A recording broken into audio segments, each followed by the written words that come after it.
Hello and welcome. You're on Friday Double Bill. This is that show where we tell you, or we at least try and discuss all the films that are playing at a theatre near you. We also let you know from our end whether we think that particular film is a Deko or Peko in the theatres.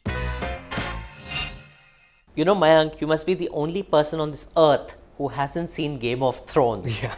Now, if you have, as most of mankind has, you will understand that the scale of the sequences, the battle scenes, the production values are of at such an epic level that we call this the golden age of television. Right. All of us over here, pine for the day that we could do something like this, that there is a possibility to have the budget to mount something and to have the visual effects, to do it at the kind of production value that would be worthy of India. I'm delighted to say that with this film, we are kind of getting there. It has been a mind-blowing experience submitting ourselves to this 2 hours, 40 minutes of sheer spectacle, sheer production value. This story is as unoriginal as it gets. It's as old as Moses, quite literally, because, this is a story of Moses and Pharaoh, and it's constantly right through legends of history. You find this in all cultures. The entire treatment of this film, and in fact some fantastic powerhouse performances, is I think what really completely captures the audience, and we are going to wait for a sequel. I mean, they end it at a place where there's a cliffhanger, and you're actually, for the first time I think in Indian cinema, waiting with bated breath for a sequel that will come out in 2016. What did you think? Well, absolutely. I think the fact that you mentioned a television show to start with, this really felt like that because it really ends not as a film of its own, but something that you will look forward to in terms of the picture, that the sequel that will come out in 2016 is what they mentioned. That's right. Also, I felt, I was slightly late into the movie in the sense I came, I think, 5 or 6 minutes when the movie had already started. And, I got a sense that maybe I'm missing out on something that's already happened in the film. But as it turned out, the backstory comes up in the second half of the film. So the first half really was, the film in terms of its plot was just flying in the air according to me because, I didn't get a sense of exactly how they're going to hold it together. So yes, they'd use, structure very differently in that sense. But of course, this is not exactly the world's best plot, certainly not the most original plot as you rightly put it. But yeah, well, I've not seen Game of Thrones, and I know you would like me to, and I will at some point or the other. It's never too late to start. But you can see certain references here and there to movies that we've seen, the Hollywood movies that we've seen in the past. A lot of people, when they saw the promo, they immediately said 300. Yes, there's a sense of that as well. This of course you see a little bit of Troy and a whole lot of pictures in the same genre that we've seen in the past. But hey, we've seen nothing like this on an Indian screen before. Trust me, you. Mayank, S.S. Rajamouli has garnered such a formidable reputation as a director with such eclectic kind of cinema. I mean, his the one about the fly, it's the only one I've Ego, seen. and Iga. then Iga, and which was known as Makki. In it's quite a trip. I mean, it needs a certain kind of crazy, whacked out sensibility and technical prowess in order to pull off films like that. He's also got Magadira. Although I have to say that I didn't like Iga too much purely because of the performance and stuff, not so Sure. much for the concept, which is very original. Yeah, no, exactly. But I mean, here we are with these kind of films. At least this man is pushing the envelope. And yes, this film is quite derivative in many ways. But then, as we always say, nakal ke liye bhi akal ki zarurat hoti hai. I was, the first 10 minutes there was, which you missed, I think, there was such amateur acting of this village Hamlet and the bumpkins and all of that I said, oh my God, we're going to be subjected to this nonsense for 2 hours, 40 minutes. But then, he quickly gets over that and he gets into the heart of the film, and then that you're really rooting for them all the way through. The other thing that I must say is I was very impressed with the female performers. They all have powerful roles. They have some wonderful kick-ass, literally kick-ass fight sequences. And more power to them, go feminists. And of course, when it's all machismo and bahubali and all that, it's so refreshing to have powerful female protagonists as well. Well, Fahad, I think nakal ke liye akal se zyada for a film like this, you need money. I think, I don't even know the budget of this film, but even then so, it would be at least, 1/10 of what a Hollywood movie made at a similar scale would be. So it takes someone from down south, a director of, some serious grit and determination to pull off a picture like this that I think is almost world class here in terms of his visuals, in terms of art direction, as you've already mentioned. And I'm thinking in my head, if we have that kind of wherewithal to pull off a legend of this nature, perhaps even mythology, I think what we're really waiting for is a picture that is along the lines of Lord of the Rings, but is taking, say, Mahabharata, for instance, to the world, to be watched by everyone in the world. If we can do this, I have a feeling we can actually reach those levels. We make world-class cinema, because it's as world-class, at least as American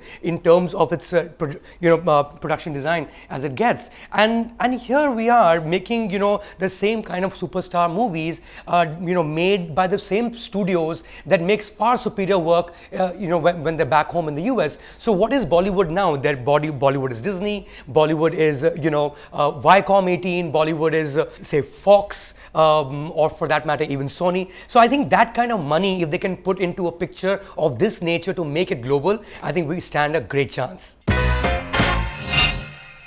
Well, some of these studios did put a lot of money into a film like, say, Bombay Velvet.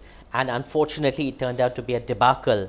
I'm pretty sure this is going to be a blockbuster. It certainly deserves to be a blockbuster of epic proportions. It's also multilingual, so therefore it has a pan-Indian appeal. And these are stories that we've all grown up with. We know the idiom, we understand the sensibilities. It's speaking to us in a language, not just literally the language, but also the film language that we completely identify with. So I'm saying, theatre में देखो, इसी हफ्ते देखो, और जब sequel आए उसे भी देखो. Well, I couldn't agree with you more, Fahad. This is a film that is so majestic, it stuns you into submission. I'm already looking forward to the sequel. I think you should certainly catch the first part, that is obviously in the theatre, इसी weekend पे.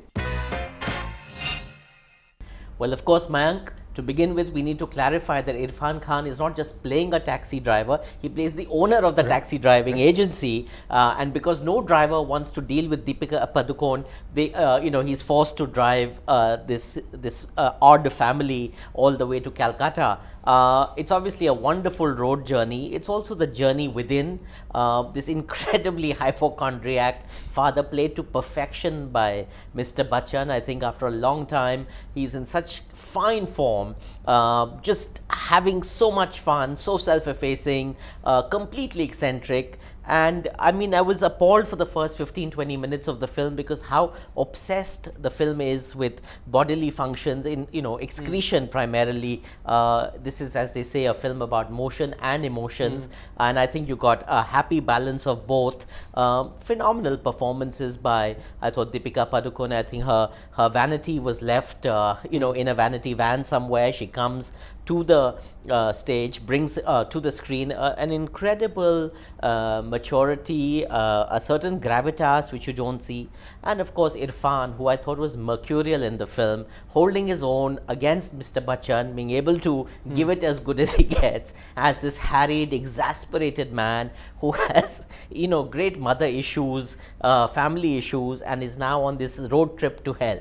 No, I completely agree with you, and I'm glad that all you've mentioned so far, and of course we'll be talking about other things too, are the performances. It's such a performance-oriented film, and there you have Amitabh Bachchan, who I think is in the most exciting phase of his career. If you compare him to what he used to do in the 70s, I mean, people are really writing some lovely roles for him, and I would believe it's not even after long. I really liked him in Shamitab as well. Yes. In fact, he played a Bengali character, sort of based on Utpal Dutt, in this movie called King Lear, yes. Which was directed by Rituparna Ghosh, but I felt he was doing it, going a little over the top. Which is exactly what I'm alluding to when I said that after a while, because he's in fine form. So he's in great form in that sense. But what's also very interesting, and you kind of touched upon it, is how he plays that off with two people who are so understated, both Deepika and Irfan. I mean, these are actors, at least in this film, who know that less is more. And here's this hypochondriac man who's just giving more and more of the same thing. And it just plays off so beautifully in terms of the storyline and the structure of the film,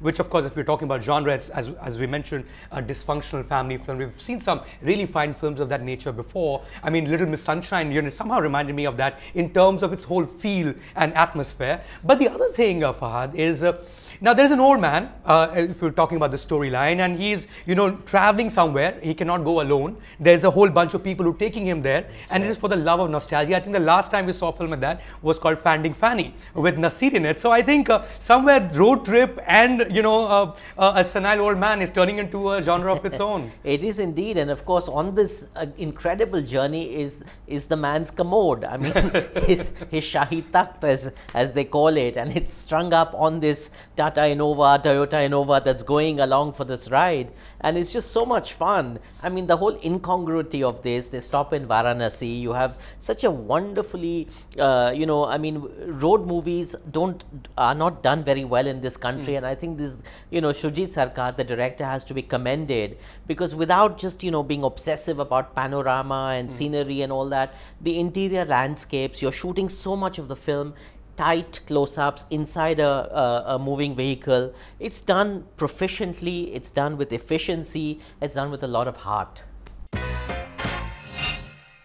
Well, so far as oh my god moments from this movie are concerned, I think you briefly mentioned also, Fahad, is of course they're trying to push the limits on toilet humor. Yes. And I'm told that a lot of Bengali families actually are obsessed with conversations on bowel movements. Yes. And therefore, in some form or the other, it's actually a true reflection of a family, whether dysfunctional or not, that belongs to Bengal. And I think I'm also told it comes a lot from the British toilet humor, which is also another obsession that the Brits have with the same genre. And God knows, lots of Bengalis are Anglophiles. So maybe there's a connection there, but I just thought they were going a little overboard with the same thing being said and again. And of course, it's built very well into the screenplay. But it was kind of irking me too, beyond a point. Second point, Fahad, that I thought, which was slightly not going too well in terms of characterization. I mean, 70 years old is how old Amitabh Bachchan plays in this film. Yes. And I think he just seems much older than that in terms of the character itself. I think 70, you're pretty young in this day and age. You don't need to be that supremely old man. He should have been a little older. Of course, he looks rather young in real life. He does indeed, and actually he's in such fine form, and bless him, may he just continue for decades together to delight us. I mean, for me, I think the real joy of this film, there was not just one heroine in Deepika Padukone, but the real heroine of the film to me is the writer, Juhi Chaturvedi, who has not just done the story, the dialogue and the screenplay, which often in Bollywood is done by individuals, they differentiate all of that. And here it's just this one girl, and she's, I think, a bundle of talent, just done such a great job. The same one who wrote Vicky Dona, by the way. Precisely. Yeah. And again, Shujit Sarkar. So obviously she's very, very obsessed with bodily secretions from one end or the other end, whether it's sperm banks or good shit. Potty. Yeah. Exactly. Yeah. So but this is it. I mean, if you can take things like this, humanize it, have great fun with it, and at a point where it is not offensive, but actually, indulgent, and these are the quirks and foibles. So I thought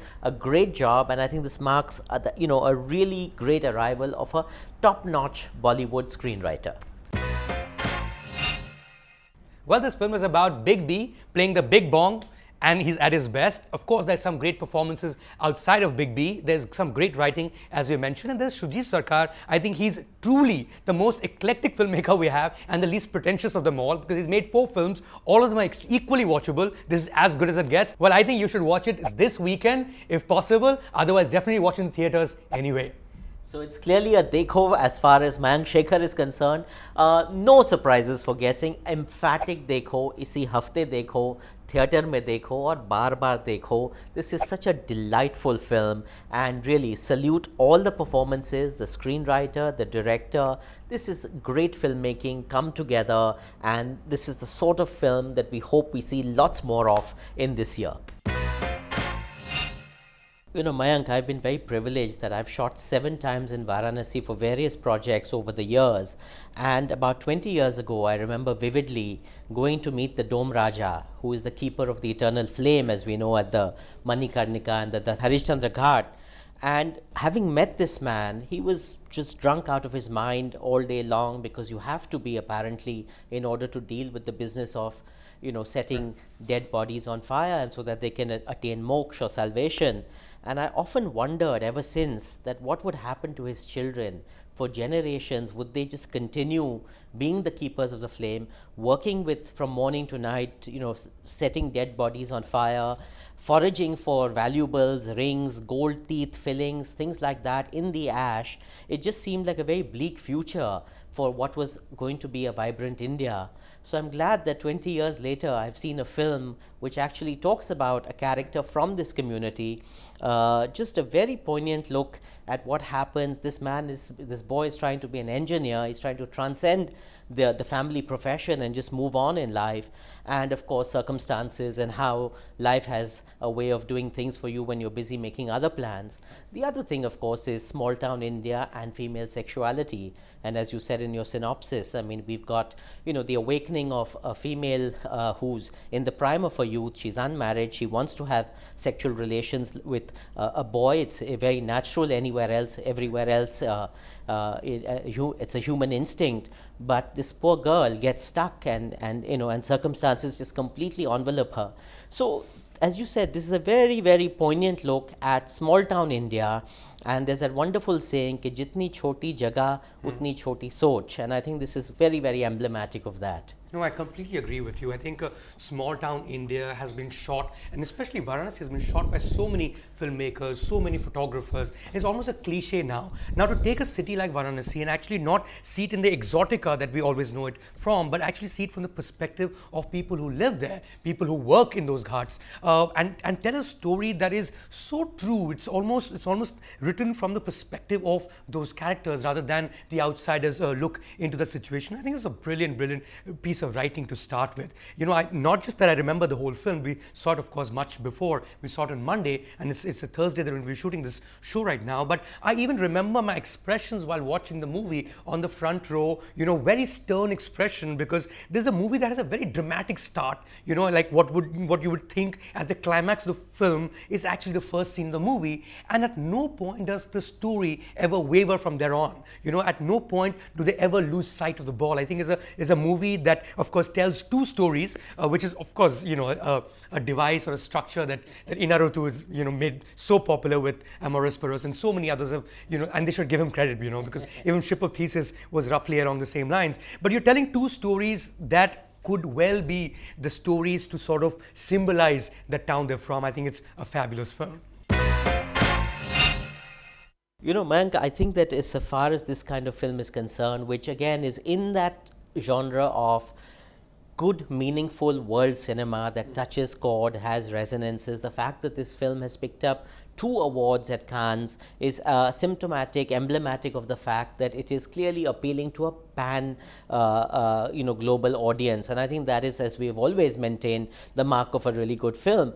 My problem with the film, and I think the oh my god moment, was that I found that it worked beautifully as a character study. I think it worked beautifully as a social document on the mores and the foibles and the small town India. But in terms of the sheer plotting, I saw those plot twists coming a mile away, and I was hoping that they would not happen. Now, obviously, I don't want to give it away for the audiences, but I found that was rather contrived and slightly amateur. But even having said that, this is a first-time, filmmaker who's got great glory, not only for himself but for the country, which otherwise sends Bollywood actresses to walk the red carpet for endorsing cosmetic products. So we're finally winning some awards, and therefore more power to them. Well, I completely agree with you, Fahad. I think there is the oh my god moment really for me relates not so much to the storyline of this picture, but the kind of points that the film makes throughout. One is, of course, technology, and how much technology is really changing all of India and, of course, the rest of the world as well. So there's Facebook, there's radio, there's cell phone, there's, all kinds of things that are sort of in some form or the other also bringing us closer, but it's also exposing us to a different kind of world as well. And I think that moment when, the lead character in the film, Richa Chadda's character, she works as a ticket in the ticket counter of a railway station, and the fact that she is from small town India also speaks of escapism at some level. She wants to leave that town because even love is not valued there, and she sees this young hippie or hip couple who are buying a ticket, and she really wants them to stay back, and while there is a ticket available, she says there is none because come live in Varanasi for a few more days. I thought it was such a beautiful moment and so well put.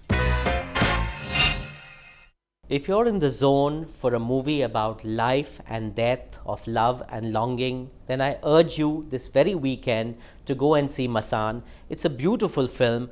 In my opinion, it's not a great film, but it's a very good film, and that should certainly be enough. Well, this is a kind of film that film buffs have made critic proof already. It's already picked up prizes, but that's not the point. The point is it's a great film, and I think you must catch it over this weekend. Guys, that brings us to the end of Friday Double Bill.